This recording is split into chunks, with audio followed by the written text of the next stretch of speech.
Hello everyone, কেমন আছো সবাই? দিবিজা অ্যান্ড ফ্যামিলি আরও একটা ব্লগে তোমাদের সবাইকে জানাই ওয়েলকাম। ব্লগের শুরুতে দেখতে পেলে আমি আর মেয়ে কীরকম সাজতে বসে পড়েছি। আসলে আজকের দিনটা একটু আমাদের কাছে স্পেশাল। অনেক দিন বাদে আমরা তিনজনে মিলে আজকে ঘুরতে বেরিয়েছি। তা কোথায় ঘুরতে বেরিয়েছি সেটা নিশ্চয়ই তোমরা থাম্বনেল দেখে বুঝতেই পেরেছো। তো হ্যাঁ, আজকে আমরা যাচ্ছি নিউ জার্সি। আজকে সকালে শুরুটা হয়েছিল এরকমই কুয়াশা দিয়ে। আসলে কালকে রাত্রে থেকেই মনে হচ্ছিল খুব বৃষ্টি হবে আজকে। একটু ভয়ে ছিলাম, কি জানি যেতে পারবো কি পারবো না। তো যাই হোক, রাস্তায় তো বেরিয়ে পড়েছি, কিন্তু রাস্তাঘাট দেখছি ভীষণ কুয়াশা হয়ে রয়েছে, বৃষ্টিও নামবে মনে হচ্ছে। তো যাই, দেখা যাক কত দূর কী হয়। তো আজকে আমরা যাচ্ছি নিউ জার্সির অক্ষরধাম টেম্পলে। এই অক্ষরধাম টেম্পলটা অনেক দিন ধরেই দেখবার আমাদের খুব ইচ্ছে ছিল, কিন্তু কিছুতেই আর সময় হয়ে উঠছিল না। আসলে মেয়ের স্কুলটা ছিল, তো এখন যখন ভ্যাকেশনটা স্টার্ট হয়ে গেছে তো ঘরে বসে বসে আমরা ভীষণ বোর হচ্ছিলাম। জুন মাসটা যেন কেটেই উঠছে না, এখনও স্কুল শুরু হতে আরও 2 মাস। তো জয় বলল, চলো তাহলে আজকে ঘুরেই আসি অক্ষরধাম টেম্পলটা। তো এখান থেকে নিউ জার্সির ডিস্টেন্স প্রায় 3 ঘন্টা। তো আমরা বেরিয়েছিলাম সকাল 9টা নাগাদ। তো আমাদের যেটা বুকিং ছিল সেটা ছিল 11:30। তো এখানে এইসব টেম্পেলে আসার আগে এদের প্রি বুকিং করে আসতে হয়। এই যে দেখতে দেখতে আমরা চলেও এসেছি, ওই যে দূরে মন্দিরের চূড়ো দেখতে পাওয়া যাচ্ছে বাইরে থেকে। দেখা যাচ্ছে কত ভিড়। আসলে এই কারণেই এখানে প্রি বুকিং করে আসতে হয়। শুধুমাত্র যে ভারতীয়রাই এসেছে তা না, কিন্তু আমেরিকানসদেরও এখানে ভিড় প্রচুর। তো এই কারণে যাতে ভিড়টা খুব বেশি না হয়, তাই আগে থেকে এখানে প্রি বুকিং সিস্টেমটা করে রেখেছে।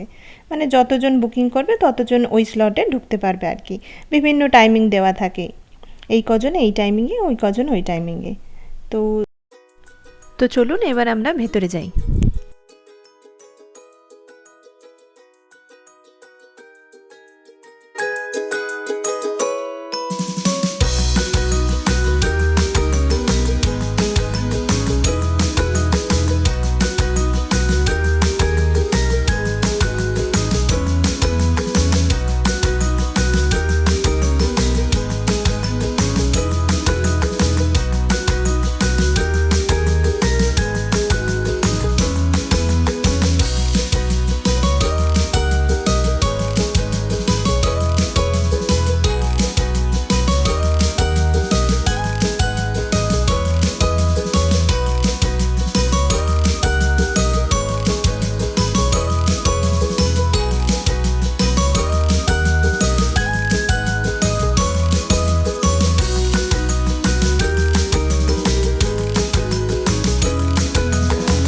এবার আমরা মন্দিরের একদম মেইন গেটের কাছে চলে এসেছি।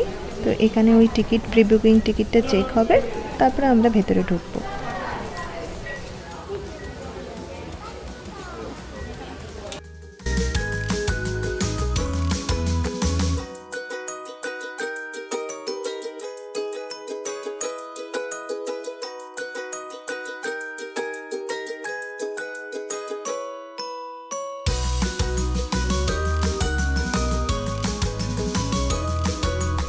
এটা হচ্ছে মেন মন্দিরের বাইরের করিডোরটা।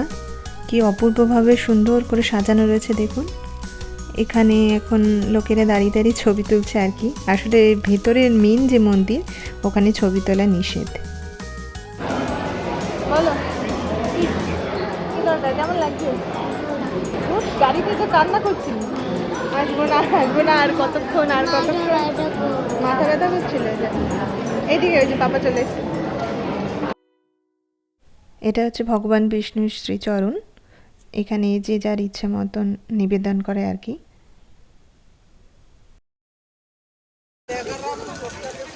নমস্কার করো।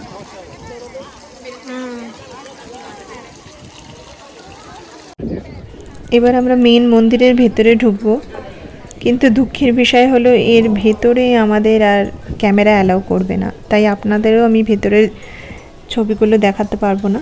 বাইরেটা দেখুন কত সুন্দর নিখুঁত কারুকার্য করে সাজানো। এগুলো সবই অ্যাকচুয়ালি ইন্ডিয়ান আর্টিস্টদের দ্বারা করা।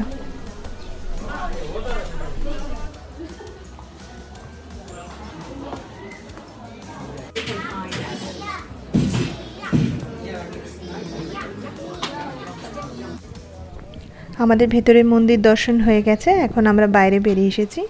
বেরিয়ে এসে দেখেছি এখনও অনেকটা কনস্ট্রাকশনের কাজ বাকি আছে, মানে ওই দিকটা আরও কাজ করবে আর কি। তো বাইরে এসে মামার প্রথম প্রশ্ন হচ্ছে এই হাতিগুলোর এতগুলো কেন সুর। এখন আমি ওকে কি করে বোঝাই ওটার হাতিগুলোর এতগুলো কেন সুর। ওর পাপা ওকে বলেছে ওগুলো হচ্ছে স্পেশাল হাতি, তাই অতগুলো সুর।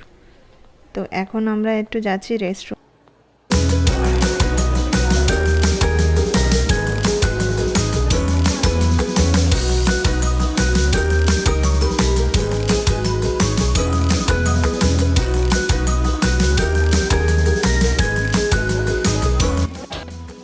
এই মন্দিরের ভেতরেই আছে একটা বিশাল বড় স্টোর। আর স্টোরে ঢুকতে না ঢুকতেই বাঁদিকে আমার এই মূর্তিটা দারুণ লাগলো, রাধাকৃষ্ণের মূর্তি, কি সুন্দর দেখুন, একটা ফাউন্টেন।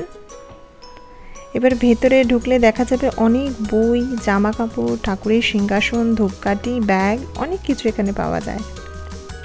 সবাই সেগুলো ঘুরে ঘুরে দেখছে আর কি। তো আমার এখানে একটি পছন্দ হয়েছিল সুন্দর সিংহাসন, খুব সুন্দর দেখতে।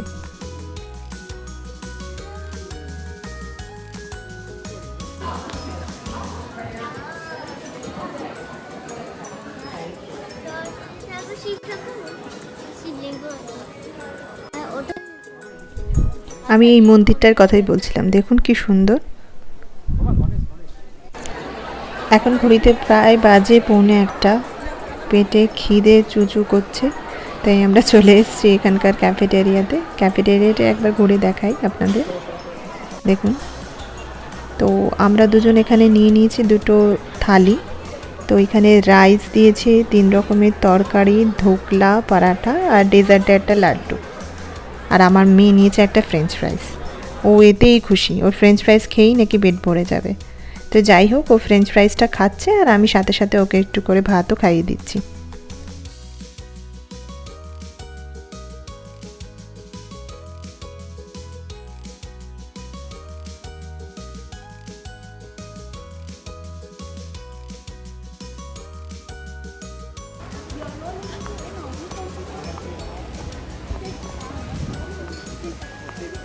তো খাওয়া দাওয়া আমাদের কমপ্লিট। এবার আমরা বেরিয়ে গেছি মন্দির থেকে, কিন্তু মন্দির থেকে বেরোলে কি হবে, আমরা যাব আরও একটা জায়গায়।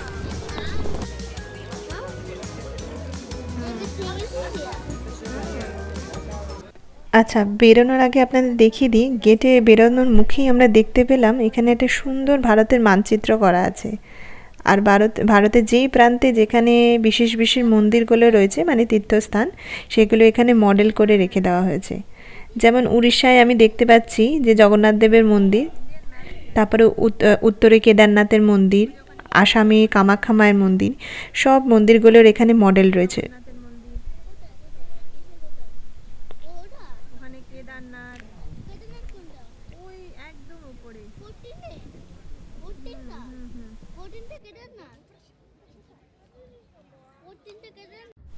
তো হ্যাঁ, যেটা বলছিলাম যে আমরা যাচ্ছি আর একটা জায়গায়। আসলে নিউ জার্সি এসছি, আর এখানকার একটু মার্কেটে যাব না, সেই লোভটা সামলাতে পারলাম না আর কি। আসলে এখানে অনেক কিছু বাঙালি জিনিস খুব ভালো পাওয়া যায়, তার মধ্যে একটা প্রথম হচ্ছে ইলিশ মাছ, যার লোভেই আমি যাচ্ছি।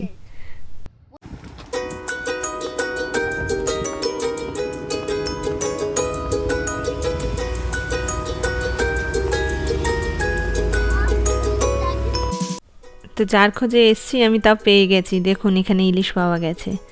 আরও অনেক ধরনের মাছ আছে, তবে আমি আজকে ইলিশটাই নেব।